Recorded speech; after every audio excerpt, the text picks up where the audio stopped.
As Jacob travels homeward, there are three noteworthy events that happen to him.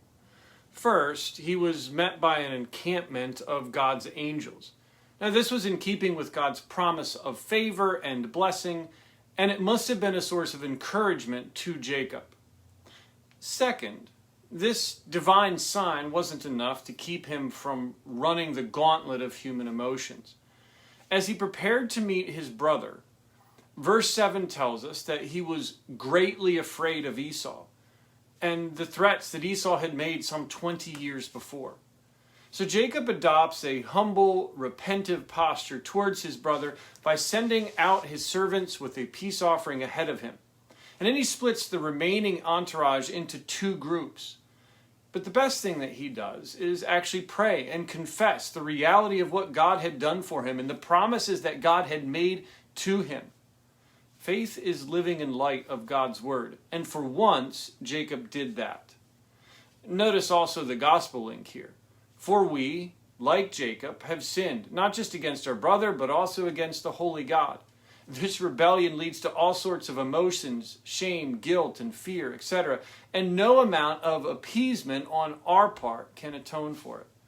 That, of course, is the bad news. The good news is that Jesus became the perfect sacrifice on our behalf. He did what no amount of sacrificial gifts could do. The third event that must be commented on is Jacob's name being changed to Israel. So, on the night before the reunion with Esau took place, Jacob is alone. He is clinging to his faith, but he is understandably worried as well. He can't sleep.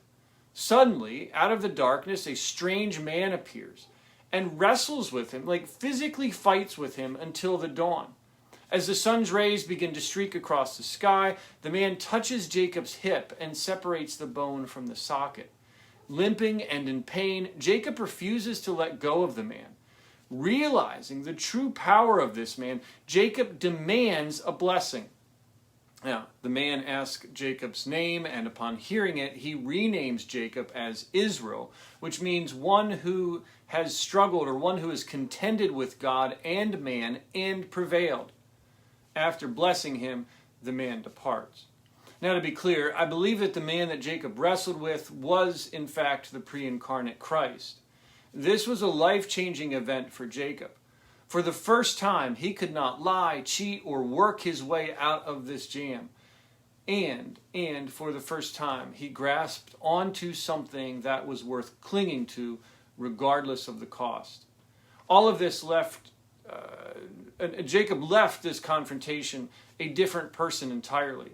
His name, his identity is changed, and he also had a limp.